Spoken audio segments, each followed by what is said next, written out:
Welcome to the LSU Sports Insider, brought to you by the journalists at The Advocate, NOLA.com, and the Times-Picayune.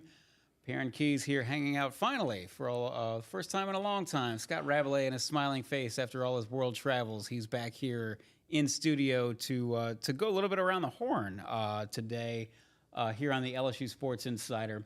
We're going to talk a little bit about gymnastics, a key returnee coming back to try to help LSU repeat as national champions. We're going to talk a little bit about women's basketball and, of course, football, the NFL draft, what else LSU has to look forward to there. And, of course, we will wrap up with baseball as well because we are getting down to crunch time. And, boy, is LSU getting down to crunch time, too. They've got a long road to go, a long hill to climb, so to speak, to make it into the NCAA regional. So we will get into all of that. But Rab, first, how are you doing with all your world travels and now back stateside and set and settled? I think I'm finally unpacked from everything. I think all the luggage is put away at least for a few weeks. But yes. But as we're sitting here, I leave 80 days from now for the Olympics. Oh, so you're going to go around the world in 80 days. That's right. That's what occurred to me. So I thought I'd mention it. Well, we've got. Speaking of LSU, there's at some point where we'll do the final count. Of course, it's not finalized and settled yet. All these athletes have to go through Olympic trials, but LSU and Louisiana will be well represented in Paris. And I know Rab is looking forward specifically toward. I'm looking most forward to Sha'Carri actually and what she does in the 100 meters. That's going to be must-see TV, obviously. But there's not going to be a better setting, I would say, in Paris than the beach volleyball setup. Wouldn't you agree? Oh, yeah, 100%. They're building a temporary stadium in this park called the Champ de Mars, where the Eiffel Tower is. And so the Eiffel Tower will be the backdrop. Every time you watch beach volleyball, where LSU's Kristen Nuss from New Orleans and Taryn Cloth will be competing, you're going to see the Eiffel Tower. So I told Kristen, I said, you have the coolest venue. And she said, I know, we do. We really do.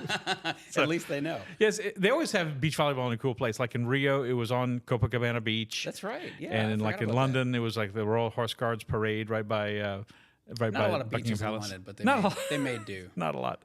Wait, Rab, do you promise, not for nothing, but do you promise to bring me back like a beret and a baguette and stuff? Or Baguette might be a little stale, but if you want a beret, I can help you out. Absolutely, Mrs. Keys would be thrilled if I started walking around in a beret. Let's get this thing back on track. If you're watching and tuning in or listening to the LSU Sports Insider, you already know, obviously, that the Advocate's the #1 destination for LSU sports. So please join us if you haven't already. If you don't subscribe already, whether that's in print or digital, please go to theadvocate.com/subscribe. You can subscribe there. And please, as we mentioned at the top of the show, obviously there's plenty to keep your arms around with LSU. And so there's no better place to get all your headlines in one spot than the LSU newsletter, the Advocate's LSU newsletter. You can get everything sent straight to your inbox, to your phone, to your desktop. And it's sent every morning. Rab handles that 3 times a week, but it's a daily newsletter. So please sign up for the LSU newsletter. You go to theadvocate.com/LSU newsletter. We are here every Monday and Thursday on the LSU Sports Insider.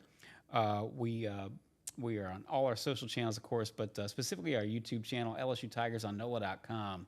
If you search for LSU Tigers on NOLA.com on YouTube, you should be able to find that channel. You can subscribe. That way you'll never miss an episode. And, of course, you can catch us live there on Mondays and Thursdays. If you don't catch us live, you can catch us any old time you like on that same YouTube channel. We are also, if you a little bit more traditional, we are also on Apple Podcasts, Spotify, wherever other finer podcasts are found. Just search for LSU Sports Insider. So, Rab, let's first and foremost, let's discuss Kim Mulkey has been a little bit busy since you and I last visited. Mm-hmm. She obviously had to sort of retool her program, retool the roster, and get the program back on solid ground with the departures of Angel Reese and Haleigh Van Lith. So they already had Jersey Wolfenbarger, transfer 6'5" transfer from Arkansas, who committed to LSU sometime right during their run, during March Madness, right. And she's 6'5", but it's a little bit. Well, there's nothing misleading about the fact that she's actually 6'5", but you would assume that somebody like that is, your traditional post player down on the block. She's a little bit more a little bit more diverse in her skills than that. and we will get into that. But also 3 other transfers, all guards that came in that have committed and signed. Miami's Shayeann Day-Wilson, good Canadian. Arizona's Kailyn Gilbert, and Mississippi State's Mjracle Sheppard. All 3 of them are going to come in and solidify the Tigers' backcourt, which needs really a more of a solidification more than anything in point guard. Haleigh Van Lith, we don't mean this in a mean-spirited way, but we've discussed this before. I think everybody, including her, would agree that she was probably miscast as a point guard. She wound up at TCU at a place where she can go and fill it up, which is what she needs to do to get herself to the feature person in the offense. Yeah. Yes. So let's just talk about this a little bit. We don't know exactly who's going to play point guard, who's going to be the starting point guard yet, but it's going to be one of these 3 and or last year Poa, who's done a fine job coming off the bench for the last 2 years.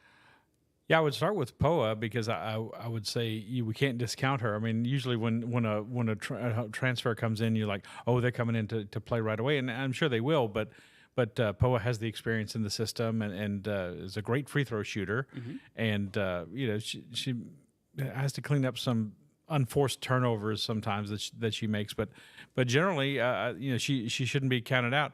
I was talking to our Reed Darcy, and he said his money for right now, for what we know, is on Shayeann Day-Wilson. You said she's Canadian? Yes. Oh, okay, very good. Yes. She's got the most experience. She started 71 games in her career at Miami.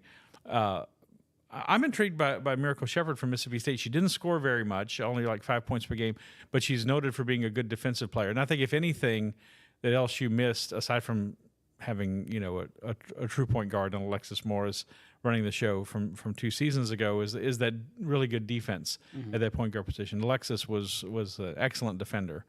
And so if the other 4 can score, starters can score, then you've got maybe you can have that luxury of playing someone. But we're going to see. I do agree with Reed. You would think the Kim Mulkey's MO is that she wants to settle on one person. She doesn't want to do point guard by committee. But in general, it should be a compliment to what is a pretty formidable returning lineup with Anissa Morrow at forward. We're kind of forgetting about Samaya Smith, who got hurt in the pre-conference schedule when they were playing down in the Caymans, but she was a starter and she was looking very good, and by all indications she's going to be back to start next year. And then of course Michaela Williams and Flaugier Johnson. And I think Flaugier Johnson is just ready to take off. I mean, we really saw how well she played. My goodness. She played tremendously well in the NCAA tournament. So. A lot of good options for LSU, but this was the big issue that had to be addressed. And they didn't go out and get one of the flashiest point transfers. You remember last year it was Van Lith and Morrow. They were number 1, number 2 in the country in terms of the transfer portal. They didn't get in those flashes, but they certainly filled the needs well. And we'll talk later about the football. It's like Brian Kelly looking for defensive tackles. He hopes to fill that as well as Kim Mulkey filled the needs at point guard. It's interesting. Yes, you made mention, and not for nothing, but you're talking about Mjracle Sheppard. She plays good defense, which is we talk about not necessarily from the point guard spot, but just in the backcourt in particular. We first things first. We know that Kim Mulkey wants to play defense first, and everything sort of goes from there. Mjracle Sheppard is said to be a good defender, and if you think back to a key missing piece from this past year's team, Katere Poole, which she wound up actually in 2023, came off the bench for most of the season, but all of a sudden found herself as one of the starting 5 going down the stretch, in part because of her perimeter defense. So that's something to look forward to. And you mentioned Samaya Smith.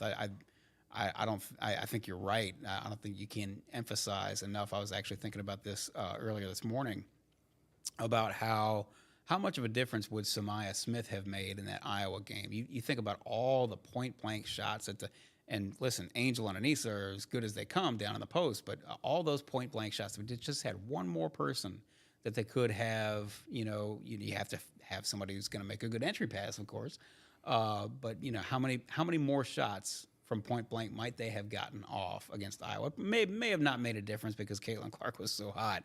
But no, Samaya Smith, just in many respects, she too looked like she was turning the corner and really starting to turn up as a player before her ACL injury last year.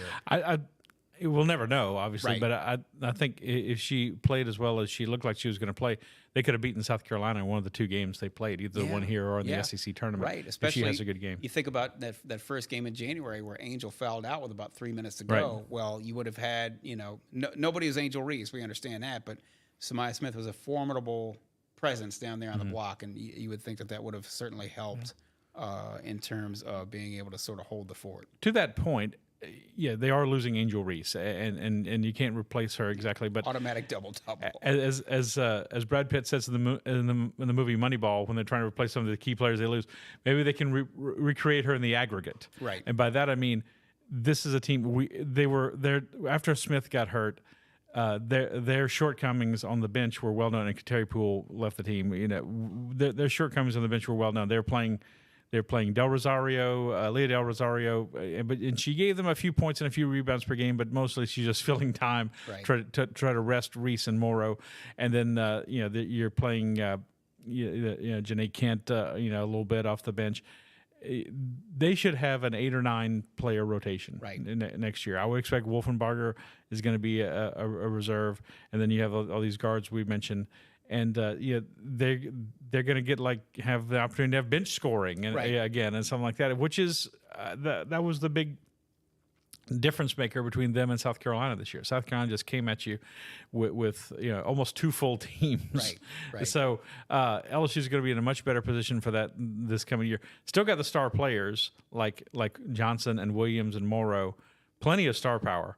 But more depth. We barely talked about Michaela Williams, who, by the way, freshman All-American. Yeah, I mean, So you expect her to make that leap from her freshman to sophomore year, kind of like Flau'jae Johnson did. So not that she was bad this year at all, but you expect her to be even better. So it's a very promising situation for LSU going into the next season. It's also, you've got your headliners, and there's plenty of them. But by the same token, I think what we see from this group of transfers is that this is less of sort of an all-star team that you're trying to put together, that Kim Mulkey's trying to put together. Right. I was thinking, I wish I could remember the year, and I don't. We're talking about 20-plus years ago.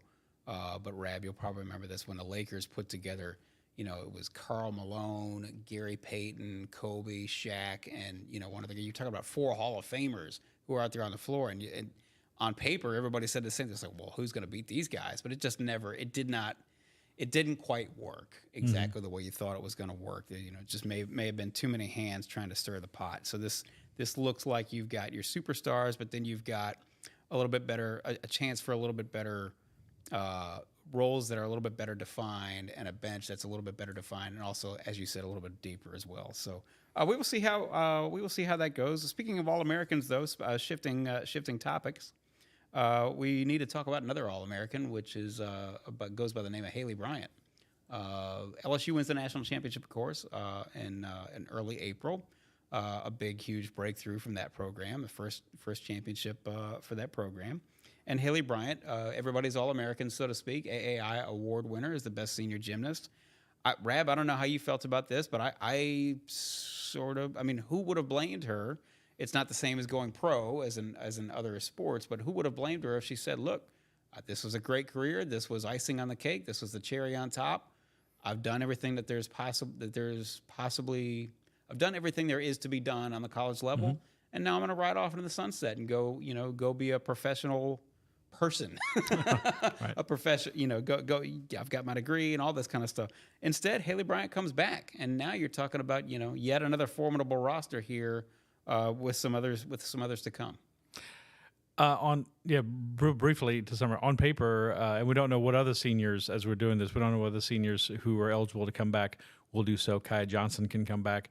Olivia Dunne can come back. I expect Alona Shinnikova to come back. She missed the whole year with a Achilles injury, and I don't think she wants to end on that note. Correct. Sierra Ballard can come back. On paper, this could be an even better team in terms of talent. They bring in the number 1 recruiting class in the country. Led by Zoe Miller. 2 names to know: Zoe Miller and Kalia Lincoln for next year. Zoe Miller just announced that she's not going to try to pursue a spot on the U.S. Olympic team because of a shoulder injury, but Lincoln still will. And then Connor McLean will be better next year. But the headliner is Haleigh Bryant. I mean, she is their Joe Burrow. She is their Jaden Daniels. She is their Dylan Cruz. However you want to put it. Like, how good is a gymnast? She's one of the all-time best. She's their best gymnast ever. I think the national championship and all. She won the individual all-around award at the SECs and at NCAAs. She's their best gymnast, and now she'll have a chance to come for all the records next year. 2 records that come to mind. She has 18 perfect 10s. The record is 28. She had 8 this year, so she's definitely in hailing distance of that. You have to have one hell of a season. She does. Could be done. It can be done. You know, 8's a lot, but she's got a shot. And then she has 94 individual titles. The LSU school record's 114 by Ashley Claire Kearney Thigpen, and I think she'll definitely, if she's healthy, she'll break that record in 5 years. It's interesting. We probably should all sit down and have a talk sometime about how the COVID year has skewed record books across college athletics. Sure, and this is an example of that. But yeah, she said we talked earlier this week. She made her announcement on Tuesday, and she said she thought about going out on top, as you said, but she said I just wasn't ready to be done. And remember, this is college gymnastics. There's no professional tour. There's no pro league. There's no Champions League, and she's not going to try for the Olympic team. She said I'm a college gymnast, and real briefly, the skill sets are a little different. You're trying to be perfect in college gymnastics. You're trying to just pile up the difficulty in elite gymnastics or international gymnastics. So she's not trying for that. So one more season, and then she's done. And this is something that she's done her whole life. But most of these gymnasts, they can't remember not doing their sport. They started at 2 or 3. Yes. And that's certainly her case. But she said she'll be 23 next season. And after that, she would like to be a college coach. So I imagine someone will be knocking on her door. Well, and we've seen how many volunteer coaches, ex-LSU gymnasts have come back to the LSU program as volunteer coaches or assistant coaches or anything. Ashley Natt is right there right now. Right. So that's certainly not out of the realm of possibility. And we've seen so many legacies, so to speak, or just great college All-Americans go on and run their own program. Yeah, this is like having Joe or Jaden decide to come back, right? For one more year. And let me mention coaches. We had the whole thing during the national championship. That's true. At in Fort Worth. Started hearing about Georgia fired their coach, a great Courtney Kupets-Carter, and that they were going to be coming after Jay Clark, who went to Georgia and coached at Georgia, to try to come back. And not only him, but Courtney McCool-Griffith and Garrett Griffith, the husband and wife team. She also was a Georgia gymnast, who were 2 of Jay's top assistants, along with Ashley Natt. And LSU had to step up to not only reward Jay financially for winning a national championship, but to keep the assistants as well. They kept everyone. Georgia ended up hiring 2 coaches, promoting an assistant coach and hiring an international gymnastics coach. It's an odd pairing. Simone Biles coach, actually. Right. So which is kind of interesting. But he's going to stay, and they're going to stay, and the stability is assured for a program that has finally reached that pinnacle and has a chance to stay right up there.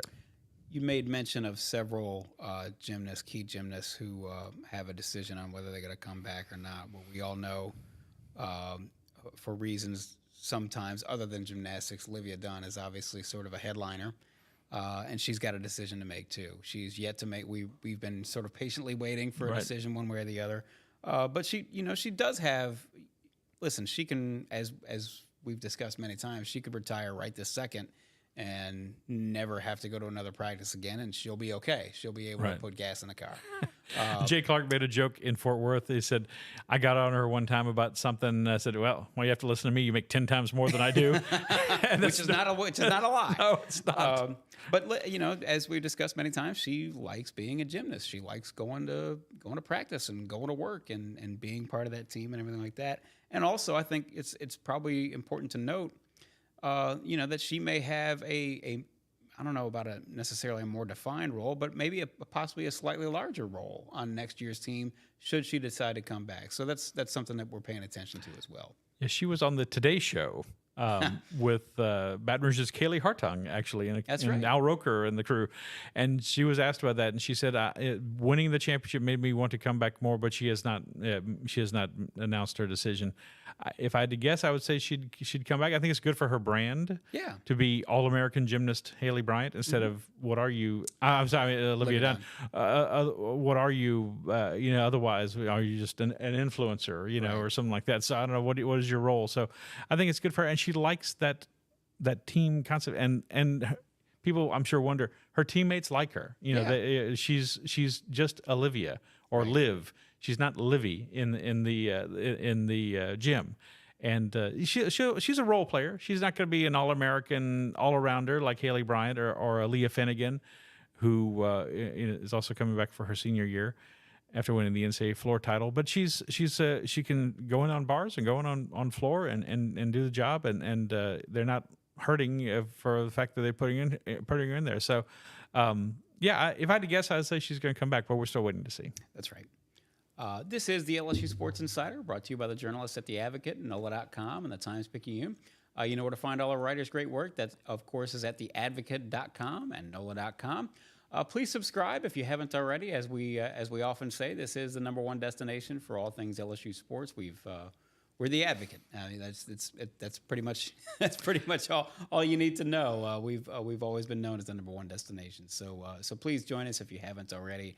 Whether that's in print or digital, please go to theadvocate.com/subscribe. We've got plenty more to discuss today. We're sort of going all the way around the horn with baseball, football, gymnastics, women's basketball, and the like, which is more proof, again, that there's always something going on campus, and it's a lot to keep your arms around. And so a great way to do that, of course, is to get our LSU newsletter sent straight to your inbox. That way you get the headlines delivered straight to your inbox. No fumbling around the internet searching for news and latest and all those types of jazzy things. You get it all sent straight to your phone, to your desktop, to your inbox. So sign up for the LSU Sports newsletter. To do that, you go to theadvocate.com/LSU newsletter. We are here every Monday and Thursday on the LSU Sports Insider. We are here on Apple Podcasts, Spotify, wherever other finer podcasts are found. Just search for LSU Sports Insider, and it should come up. And we are here on all our social channels live on Mondays and Thursdays, specifically the YouTube channel, LSU Tigers on NOLA.com. If you search for LSU Tigers on NOLA.com on YouTube, you should be able to find that page. Subscribe to it. You'll never miss an episode. You can catch us live there. And if you don't catch us live, you can catch us any old time you like after the fact. So please search for LSU Tigers on NOLA.com on YouTube and subscribe. Shifting gears once again, Rab, let's talk a little bit about the NFL draft and LSU's haul in the NFL draft. First round, 3 first-rounders. Yet again, this is something you saw this at the beginning of your tenure as somebody covering LSU sports. It's hard to tell people this now, but appreciate, we've said this many times actually recently, appreciate the level of elite athletes who are coming through LSU. We've gotten used to it. We've gotten used to seeing the best and the brightest go from LSU to the NFL. It's, sort of been a fight between LSU and Alabama the last 15 or so years in terms of which program has the most number of pros, active pros. But, man, this is 3 first-rounders, man. It does not happen everywhere. That doesn't happen almost anywhere else. Jaden Daniels goes, obviously, to the Washington Commanders. Number 2, Malik Neighbors, number 6, to the New York Giants. And Brian Thomas heads off to Jacksonville, where he'll meet some friends, some old friends that he knows over in Jacksonville. So Jacksonville was really high on LSU players, were they not? They must have spent a lot of time in Baton Rouge, it seems like. And we'll get to that because it was a little bit of an eye-popper, them selecting Maason Smith in the second round. But anyway, just let's talk about this a little bit. It was almost a mirror image. Daniels exactly one spot behind Joe Burrow, who went number 1 in 2020. Neighbors, who went, if I'm not mistaken, one spot behind where Jamar Chase went to the Bengals in 2020, and Thomas, the same thing, similar to Justin Jefferson. So all of a sudden, you've got in LSU a place that was just so quarterback devoid for so long. And now you've got a school that's, if I'm not mistaken, it's the first and only school to have 4 quarterbacks taken within the top That's 3 picks. That's what I read. Yeah. Which is incredible. It's Yeah. incredible. That's what else can you say? And by the way, credit to Brian Kelly, who's the big knock was, well, I don't know, is he going to have enough talent? Is he going to bring in enough talent? I understand these 3 guys were holdovers, but nonetheless, he got them to where they needed to be. Yeah. The other 2 were Jamarcus Russell and Burt Jones, my favorite player as a kid growing up. Burt Jones. You were the right age for that. Yes, yeah. That's right. 1977 NFL MVP. The yes, bit of trivia. Burt Jones. It was NFL MVP. Yeah, it's kind of amazing to think about. The LSU's. I hate to say a quarterback wasteland, but it was not where quarterbacks were cultivated to go onto the NFL and do big things, and where you were likely to get these guys, and now it's 2 Heisman Trophy winning quarterbacks in the last 5 seasons. You can't dispute those things, and they had great seasons, great numbers. They got there a little differently. Obviously, Jaden was more of a runner. But yeah, and then the quarterbacks made the receivers great. The receivers complemented the quarterbacks in both situations, and it was just it was amazing to watch. And now you have LSU seeming like more of a destination. You get Bryce Underwood, who's coming from Michigan.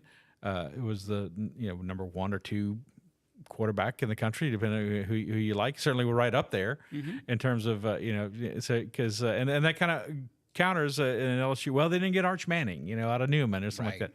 Always felt if a Manning comes to LSU, I'm going to eat this football right here. Okay, that's always been my thinking. But anyway, he didn't come to LSU. He went to Texas, where he's still waiting to play.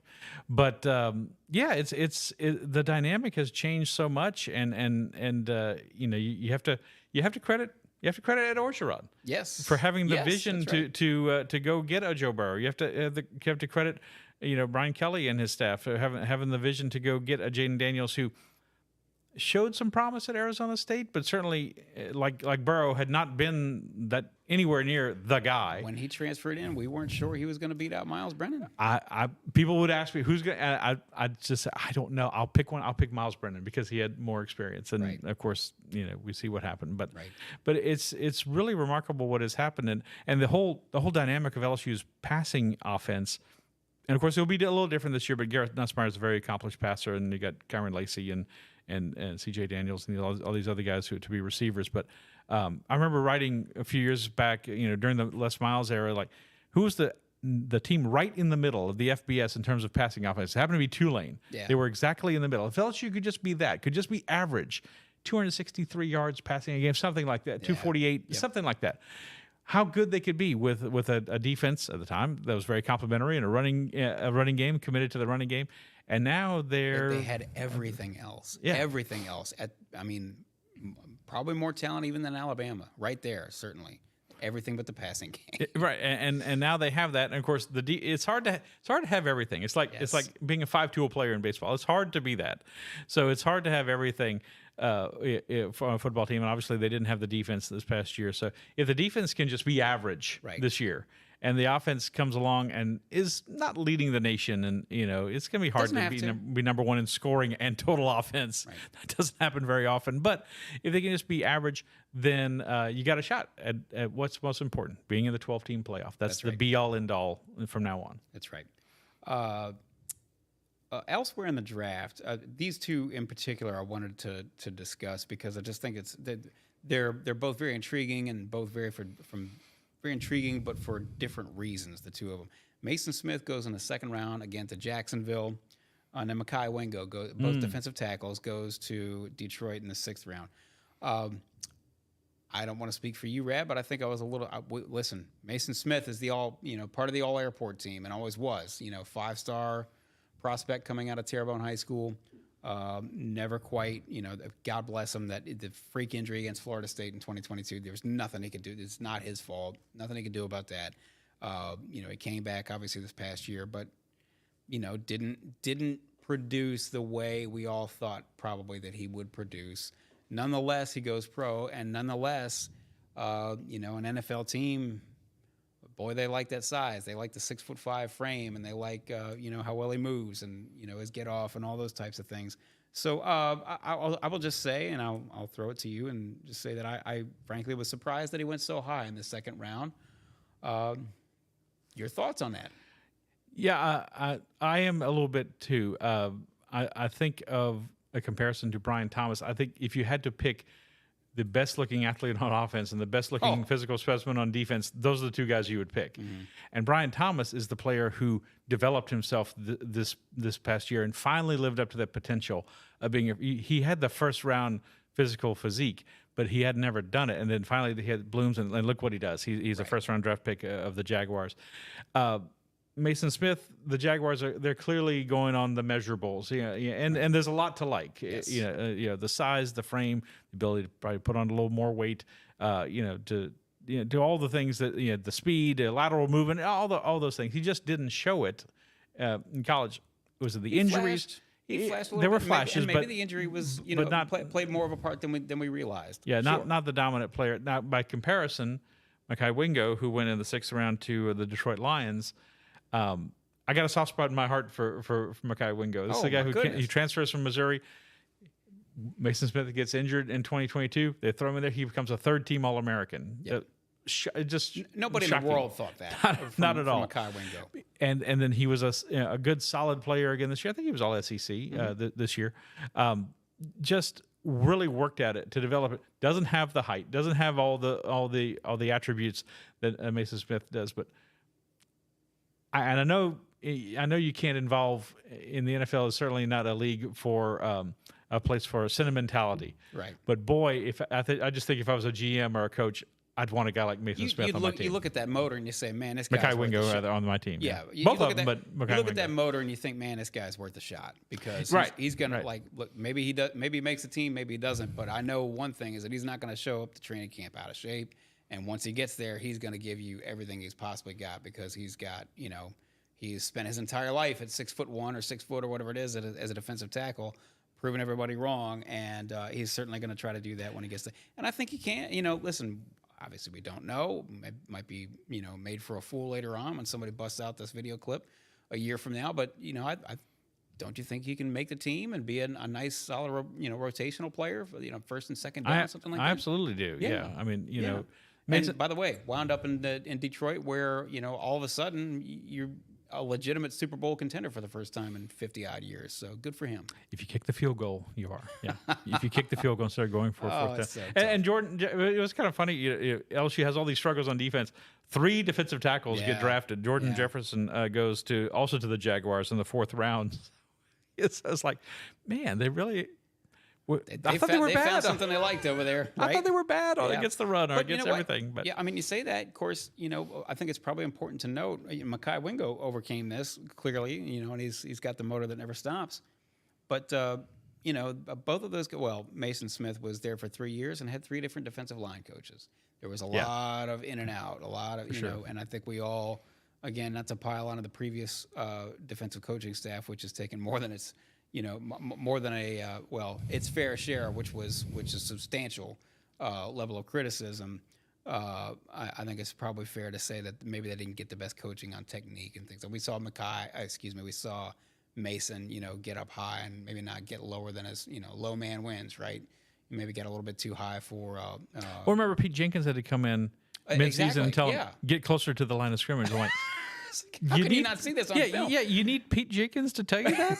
I mean, I'm glad I'm good on you for having for Brian Kelly for bringing him in, but you really need that, right? Yeah, right. Exactly. But hey, good luck to all those guys. But yeah, I would bet on for what it's worth. I'd be willing to bet on Mekhi Wingo making the opening day roster. Yeah, and I think most people who watched him here at LSU. Kind of have a soft spot in their heart for him because they know that he gave it everything he had. He sure did. We will move on. Before we move on, we'll just say that obviously, look, that leads to the next question, which is, gee whiz, what is LSU going to do at defensive tackle? Because they still got this glaring hole. And of course, the transfer portal closed. It doesn't mean that LSU is SOL when it comes to No, if you're in the tackles. portal, you can still sign. Right. Yeah. And so LSU is still actively looking for defensive tackles. And Wilson Alexander's got a story up at theadvocate.com that sort of details all that and where LSU stands. Rab, if you want to go for 30 seconds on where they stand, of course we don't know yet, but just sort of where LSU knows they have a big, huge, glaring hole to fill. Break out the reading glasses at defensive tackle, and they're still working to address those needs. Yeah, they got one transfer, of course, already. Gio Paez from Wisconsin, so Right. he's already in the fold. But they're trying to get at least a couple more. Tuesday they had a visit from Dominic Williams from TCU. Hope I'm saying that. Dominic Williams, yeah. Dominic Williams, excuse me. He's also visited Texas, Oklahoma, and Missouri, Missouri. But hey, they had a great season this past year. Had a better defense than LSU. Yes, did, they certainly did. Despite what they had on the field. So a tough battle there, and then Simeon Barrow from Michigan State. They're also expecting a decision by the end of the week, and we're recording this on a Thursday. Could come anytime. LSU's because of the players who have left and transferred and graduated, they're at 82 scholarship players right now, so they definitely have room to add some guys. And some other potential targets: C.J. West from Kent State, Aiden Huntington from ULM, and Terrell Allen from Tennessee State. So if they don't get Williams or Barrow, they probably going to land somebody. They're going to get somebody else at the defensive tackle spot. And then, as Wilson has as detailed right here on this podcast, they had some NIL money set aside for Maason Smith and Mekhi Wingo, who obviously decided to go to the NFL instead. So that money is presumably still there, still sort of earmarked for defensive tackles. And if you're a defensive tackle in the portal, we know they missed on one or two players who have committed elsewhere. But if you're a defensive tackle in the portal, there's one thing that that LSU can sell you on, and that's playing time. And so they should. Again, Brian Kelly's staff, well, hey, can they recruit? Can they not recruit? Well, they've shown elsewhere with their classes and with the incoming class that they'll have in 2025 that they've done they'll be just fine when it comes to recruiting, generally speaking. And if they do a similarly fine job here in the transfer portal in this cycle, then they should. They need guys, and they should be able to get guys. So we will see. They have a need. They apparently, as you said, have some resources to try to get. Look, let's call it what it is. First of all, everyone's looking for defensive tackles, right? Yes. I mean, this is a position of need you for need that. And you need corners. Yeah. And they're always in tackles, and they're always in high demand. Right, and so doubly so for LSU, maybe more than some schools, but even schools that are fairly well off the defensive tackle spot, one more defensive tackles, and let's be honest, these guys are looking for whatever deal they can get, and their attraction to LSU is not what a fan's attraction is to LSU. Right. Yeah, it's great that LSU has great facilities and a new dining facility and state of the art this and that, but they're also looking for what they're going to get compared to what school X or school Y is offering. Where's my money? Where's my playing time? Right, and so the playing time, that's no problem. That's right. Playing time at LSU defensive tackle, you're going to get it, but it's a lot of things that are rolled into it now compared to maybe the old days. Of course, in the old days they were paying players under the table, so What? I don't know how much has changed, but it is definitely yeah. Water is wet and as well. They're gonna get somebody, and you got Bo Davis now coaching the defensive line, and everybody he's universally acclaimed as an excellent defensive line coach, former LSU Tiger, coming back into the fold, and so that is they're going to be better. I'm predicting that despite losing 3 defensive tackles to the NFL. Listen, you can't help but be better. Okay? Yeah, I'm sorry. Yeah, it's a low bar to cross, but it may not be exactly where they want to be by the end of by the time the season starts September 1st against USC, but they should be better. Finally, let's wrap up with this. We must address baseball. LSU is hosting number 1 Texas A&M this weekend, 7 p.m. Friday, 6:30 p.m. Saturday, 1 p.m. Sunday. I mean, we've Cookie Riley here, our LSU baseball writer, was here obviously on Monday's podcast, and we broke this all down.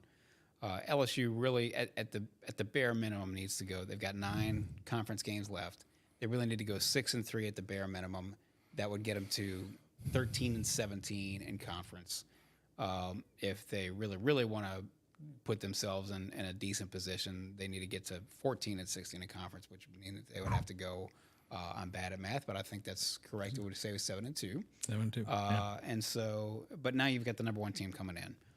What can you reasonably listen? We know the old Earl Weaver. Momentum is the next day's starting pitcher, right? And Texas A&M has a crazy good offense, a crazy good lineup, very potent lineup that found itself down 9-0 to Georgia in a game last weekend, and then not only came back and won, but came back and run ruled them 19-9. So they've got the potent lineup. Pitching is not as strong, but then again, LSU's pitching staff has obviously had its struggles as well. To me, Rab, and I'll obviously get your 2 cents on this, but to me that says that there's, I don't want to call it pressure, but yeah, pressure is probably certainly one word for it. A necessary emphasis on Gage Jump having a lights out performance, presumably in that series opener against Texas A&M, because that's going to give you your best chance to win. To steal one of these games, which then puts you in an okay position, maybe against Alabama and Ole Miss to close out the season and get yourself into discussion for making the NCAA tournament and getting into Hoover. Yeah, I mean, like they had to fight to take 2 out of 3 from Auburn, who's bad, the worst team in the conference at home, and now you got Texas A&M. Baseball is a funny game. Yes, it is. I remember a couple of years ago, our Leah Van was covering baseball for us at the time, so I had to go cover the series at home against Ole Miss, who was struggling. Everybody's talking about they're going to fire Mike Bianco, and they swept LSU here, and then they just took off, and of course they won the College World Series. I'm not predicting that for this LSU baseball team, but it's a funny game, and funny things can happen. The best you could hope for with LSU this weekend, the best you could hope for is to take 2 out of 3 from Texas A&M. And you're right. Gage Jump, he has to go out there and hold them down on Friday night. He's got to save the bullpen for later in the weekend, because you imagine they're going to go through a few pitchers against Texas A&M's lineup. So it's just and they've done so well. I know obviously you don't play some of the quality teams, but they've done so well out of conference. They only lost 2 or 3 non-conference games. Mm-hmm. But this is vital. They really missed a chance to get a sweep against Auburn. Really missed a chance. That would have put them in decent shape. But if you had to ask me right now, are they going to make it to the NCAA tournament? I would say no. Right. But because of what they have to do, and Bama's no slouch. They're a better team, but the potential is there. I just look at this team. It's like when they need a clutch hit, they pitch well, but they don't get the clutch hit. They hit well, and then the pitching you can't come through. Koki and I are going to talk about that, because I do want to go back and look. I went searching for this and came up Snake Eyes. I'm sure it's out there somewhere, and if not, we'll just do the math on our own. But I would love to know what LSU's average is with runners in scoring position in SEC play, because it to your point, it's just they got all these guys on, and this was the case against Auburn. Certainly, I can't remember which game this was. It must have been the Sunday game where they had runners on, 6th inning, 7th inning, 8th inning, and load the bases. Only got 1 or 2 in. Yeah, that was they were down 7-4, I think, and they loaded the bases. And I'm at the Zurich Classic, and they get 1 run. It's like, boy, you gotta have the crooked number. Not enough crooked numbers in the win column. But again, baseball is the funniest game. That's right. And college baseball, especially so. Right. So we'll see what they can do this weekend against the Aggies. But it's daunting. It's a daunting task for LSU. And let me say, by the way, a lot of people are ragging on Jay Johnson. This guy is he had the best quote that Koki had in a story. He said, however upset people are, I'm 1,000 times more upset, or whatever. And this is his life. This is his life, man. This is all he does, and I think he's a good coach, and it's just, it looks like it's kind of like the curse of the national championship. And we've seen this the last 2 years with Mississippi State and Ole Miss winning it, and the next year they don't make the NCAA tournament. So, but it's LSU baseball. They'll get it right eventually. I just think this team, to me, it looks like they've been searching for that leadership that they had last year, not only from Paul Skeens and Dylan Cruz, but from Gavin Dugas or Cade Beloso or something like that. And they've been looking for that guy, and they just haven't found it. And that's not an easy thing. Talent, everybody just looks at talent. The the chemistry, the leadership, the off the field stuff that we don't ever see. We see the tip of the iceberg when they're playing on the field or they're on the court or something like that. And that's only a part of it. Right. And this team is obviously lacking that other part that we don't see. And it's a part no one's going to talk about because Jay Johnson's not going to criticize the team about that. The players aren't going to say, yeah, our leadership stinks. No one's going to say that. But clearly they've been missing that part this year. And can they find someone down the stretch? Can they find someone next year? Eventually they will. But in time for this year, to save this year, I don't know. They've got a large hill to climb, a large mountain to climb coming down the last 10 games. They've got 10 games to go left, and so obviously we will see what happens. We will be there to report on it all, and of course we will be here to report on everything else as we've detailed in this podcast: women's basketball, gymnastics, football, and baseball as well. And we haven't even gotten to softball yet, which may be LSU's best chance to sort of extend this season a little bit into the summer. So. We will see, and we will be here, of course, for all of it. And so you know what to do if you're going to stay up with LSU. There's one place to go, and that's The Advocate. Please subscribe to The Advocate if you haven't already. As I said, whether it's print, digital, go to theadvocate.com/subscribe. And stay up to date with all these things, not only with our podcast, but with the LSU newsletter. You get it sent straight to your inbox 7 days a week, and obviously with breaking news, when Jaden went number 2 overall, that was breaking news sent straight to your inbox. You didn't have to go searching for it if you were out at a crawfish boil or doing anything that would have been probably a little bit more pleasurable. My wife, who is not the biggest football fan or baseball fan, is like, she tells me all the time, I just got an alert from the Advocate about such and such happening or something. It's good. We try not to load up your phone with this stuff, but we give you the timely headlines every day, and of course a little bit of breaking news when it's warranted, which seems to be a lot these days at LSU, which is always the case. So please sign up for the LSU newsletter. To do that, you go to theadvocate.com/LSU newsletter. Again, we are here every Monday and Thursday on the LSU Sports Insider. You can find us on all our social channels, but specifically the YouTube channel, LSUTigersOnNOLA.com. If you search for that on YouTube, you should be able to find it. You can subscribe. You'll never miss an episode that way. And, of course, you can find us live there on that channel. And if you don't find us live, you can find us, you can call us up any old time you like on that same YouTube channel, LSUTigersOnNOLA.com. And if you get your podcast a little bit more traditional way, you can find us on Apple Podcasts, Spotify, wherever other finer podcasts are found.